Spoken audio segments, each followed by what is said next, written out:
नमस्कार. मी रमा क्षीरसागर. महिला दिनाच्या सर्व महिलांना खूप खूप शुभेच्छा. जनता सहकारी बँक पुणे यावर्षी त्यांचा अमृत महोत्सव साजरा करत आहे. तर त्यांना मी खूप खूप शुभेच्छा देते.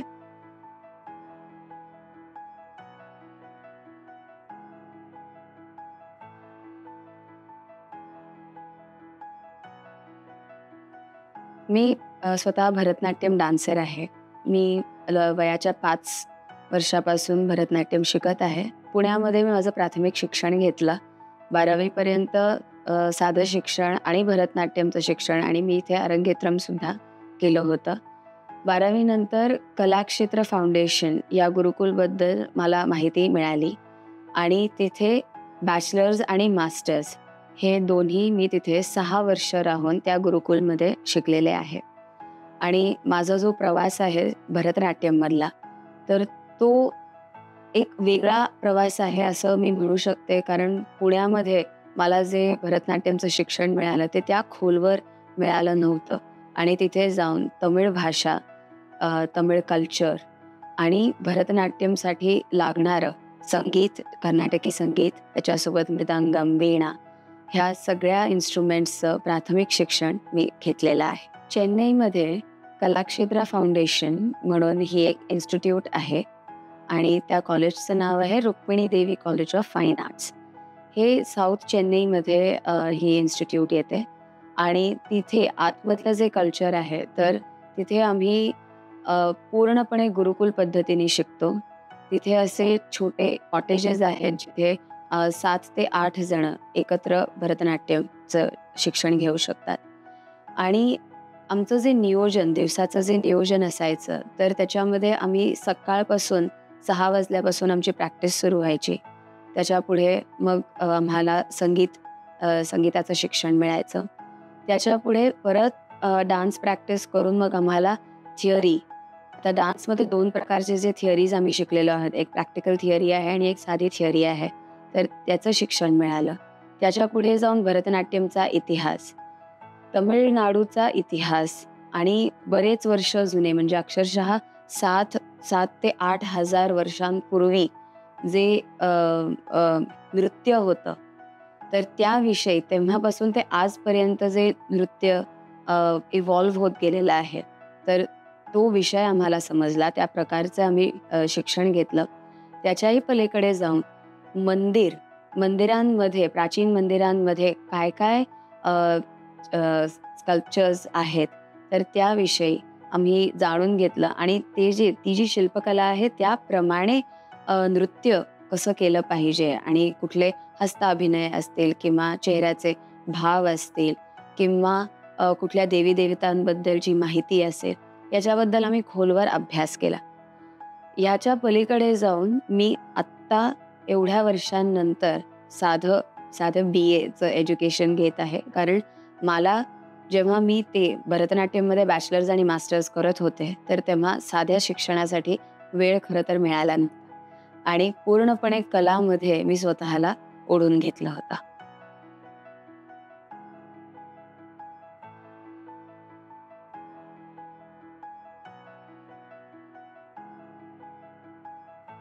मला असं वाटतं आज जो मॉडर्न डान्स आहे, तर थोडासा आपल्याला ह्याच्यामध्ये इतिहासाची जरा माहिती असणं खूप गरजेचं आहे. कारण हा मॉडर्न डान्ससुद्धा इव्हॉल्व झाला आहे शास्त्रीय नृत्यामधनं. शास्त्रीय नृत्य बघून बघून वेगवेगळ्या पद्धतीने रिजन्सनुसार वेगवेगळ्या देशाच्या किंवा देशाबाहेरच्या भागातून आलेली ही नृत्यकला जी आहे, तर ती आपल्या शास्त्रीय नृत्यशैलीसोबत मर्ज होऊन ती आपण पुढे कशी आणू शकतो ह्याचा विचार होऊ शकतो.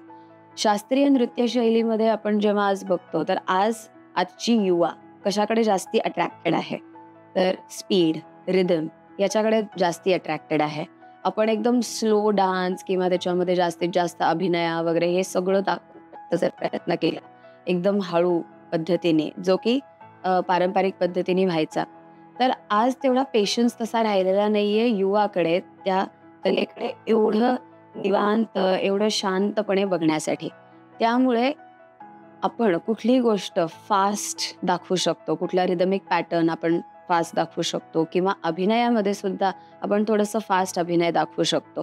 तर जर अशा पद्धतीने आपण थोडंसं फास्ट आज जसं लोकांना बघायला आवडतं त्या पद्धतीने केलं, पण भरतनाट्यम किंवा शास्त्रीय नृत्याचं आपण त्याची व्होकॅब्युलरी ठेवली, की आपण त्या हस्ताभिनयामधनं किंवा चेहऱ्याच्या भावांमधनं आपण ते सांगण्याचा प्रयत्न जर केला, तर आजच्या युवाकडे याची माहिती पण राहील, की शास्त्रीय नृत्य काय आहे, कसं होतं आणि आजच्या पद्धतीने आपण हे त्याला मॉडर्न आयडियाप्रमाणे मर्ज करून आपण ह्याची एक काय कंटेम्पररी आयडिया करू शकतो, की आपण शास्त्रसुद्धा सोडायचं नाही आणि आज जे आपण करत आहोत, तर हे सुद्धा पुढे न्यायचं. सो आपण दोन्ही पद्धती शास्त्रीय नृत्य आणि मॉडर्न डान्स हे आपण दोन्ही एकत्र आणून त्याच्यामध्ये आपण एक इन्फॉर्मेशन आपल्याला मिळेल. कला ही एक एंटरटेनमेंट जरी असेल, तरीही एक शिक्षणाचं माध्यम सुद्धा आहे. आपल्याला खूप माहिती सुद्धा कळते.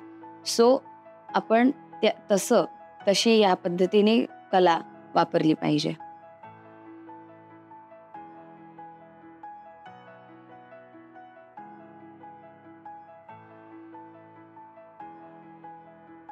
फक्त 30 सेकंद ते 1 मिनिटामध्ये खरं म्हणलं तर आपण खूप कमी कला दाखवू शकतो. आणि जेव्हा एवढी आपण कमीत कमी वेळेमध्ये आपण कमी कला दाखवू शकतो, तर त्याच्यामध्ये त्या वेळेचा आपण जास्तीत जास्त वापर केला पाहिजे. त्यामुळे जसं मी आधी म्हणाले, की आपण फास्ट कुठली गोष्ट दाखवायचा प्रयत्न केला, जर फास्ट रिदमिक पॅटर्न असेल, तर तेव्हा कुठे लोकांना ते बघण्यामध्ये आनंद होईल. आता भरतनाट्यममध्ये एक उदाहरण द्यायचं म्हणून म्हणलं तर आपण साधं हळू पद्धतीने तात धित ताक नाक झम धित ताक कुंतरी किट्ट ताक आपण याचं हळूहळू म्हणालो तर लोकांचा त्याच्यामध्ये इंटरेस्ट कदाचित कमी होऊन जाईल, कारण असं वाटेल की आपल्याला काही कळतच नाहीये. पण हेच जर आपण थोडंसं फास्ट घेतलं तर देत ताकणाका झम देत ताकणाका झम ताकणाका झम टाकून तरी किटा टाक.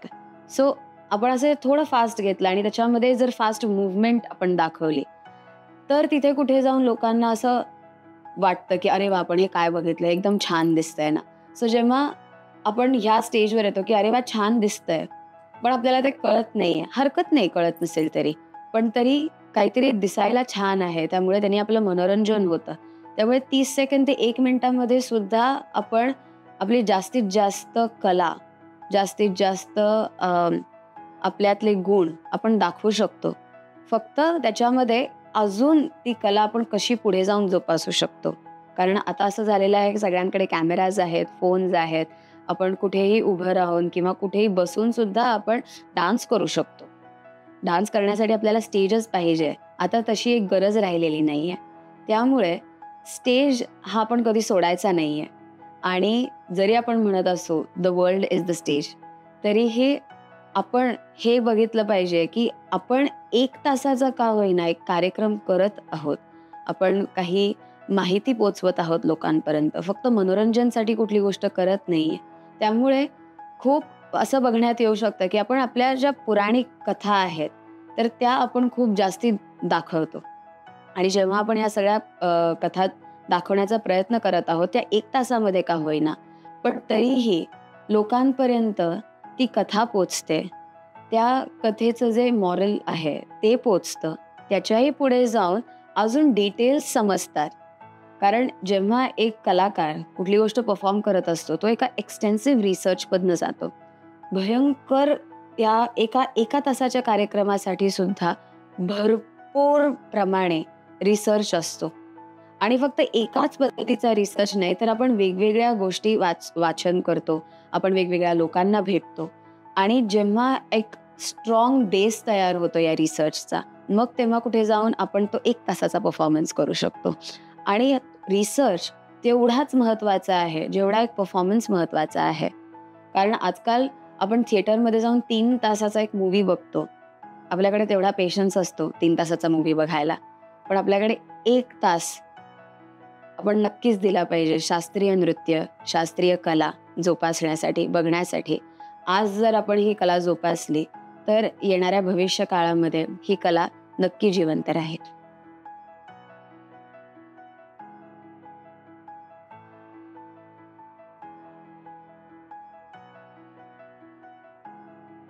माझे वडील श्री अतुल क्षीरसागर हे स्वतः बँकेमध्ये खूप वर्षांपासून काम करत आहेत आणि त्यांनी त्यांच्या करिअरची सुरुवात बँकेचे करिअरची सुरुवात त्यांनी जनता बँकेमध्येच केलेली आहे आणि आज ते डेप्युटी जनरल मॅनेजर आहेत.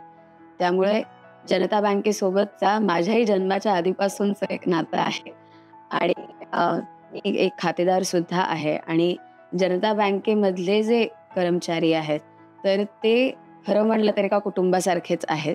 सो हे खूप वर्षांचं एक खूप जुनं आणि खूप छान नातं आहे जनता बँकेसोबत.